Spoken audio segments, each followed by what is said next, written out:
when you're bringing students in, is it a challenge for you to get them acclimated to that culture? Because again, a lot of, I see K-12 programs that are so game specific, but don't really go into all the other nuances of everything. Or again, egos, while yes, important for competitive play, necessarily don't always get checked at the door, especially at a high school level.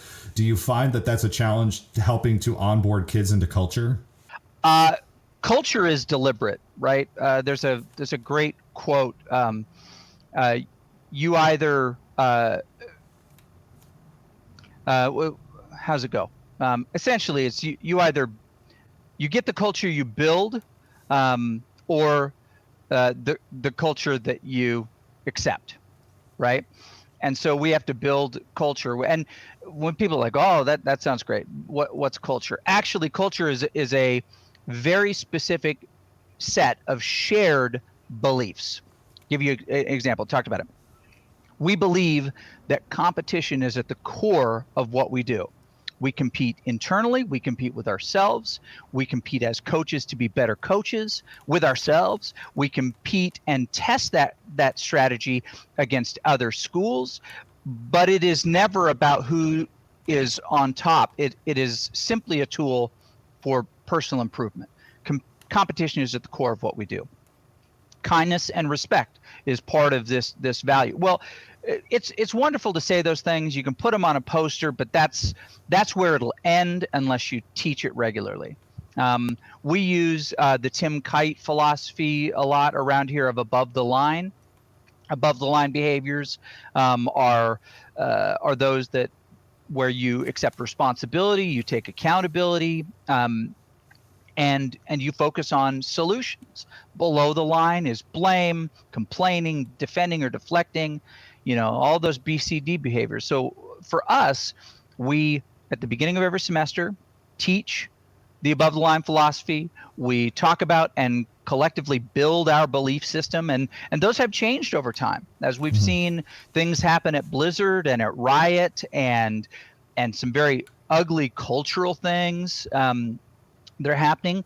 We continue to modify our values that guide our behavior.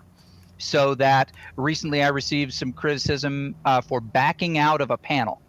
But that panel was all white men.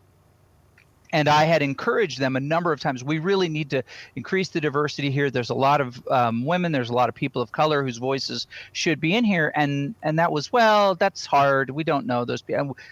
We can introduce you. We can do some of those things. And in the end, they were, they're like, well, we're full. And I said, well, let me create a seat then. That isn't my belief system. That's our belief system, right? Or and it should be. I say ours as in Boise State's. That's what the students and the coaches and I have developed as our belief system, right? If the first person to make change is us, and if we see change that needs to be made, we make it. We have essentially a set of responses.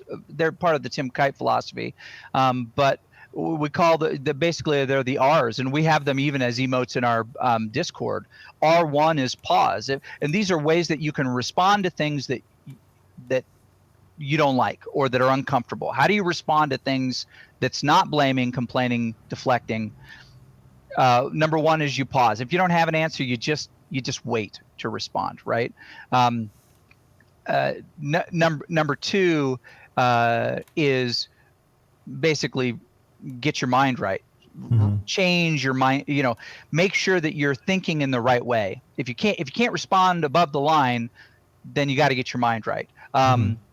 Three is step up, right? If something needs to be, I'm going to step up and do it. I could complain about somebody not putting their machines back the way they need to and setting their monitors weird. I can complain about that, or I can step up and make the switch. Adjust and adapt. We've got players that have had to adjust and adapt because we place them on a spot of the roster that they don't agree with and they don't like. But in the end, instead of complaining about it or just having a bad attitude about it, they've had to adjust and adapt to the new position and try to fight into the one that they want. 5 is make a difference. if there's something bad happening, and honestly opening that seat and saying, I can't participate in this, you should, and here's a list of people who'd be great for this, that is making a difference, right? It's saying instead of just being polite here and going along with it, I'm going to try to make a difference for somebody and promote some other folks that really deserve to have their voice heard. And then 6 is, what is 6? We use it all the time. I fall into the same trap sometimes when I'm going through my own pillars. I'm like, I know I left one out. Which one did I leave out? I left a pillar out. Yeah. But essentially, it's the strategy. I'll blurt it out in a couple of minutes, unfortunately. But essentially, that is culture for us. Culture is written down. It is taught. It is reinforced. It is double checked. It begins with me. It is emphasized to our coaches, and it's part of what we all do, and we hold ourselves accountable to it.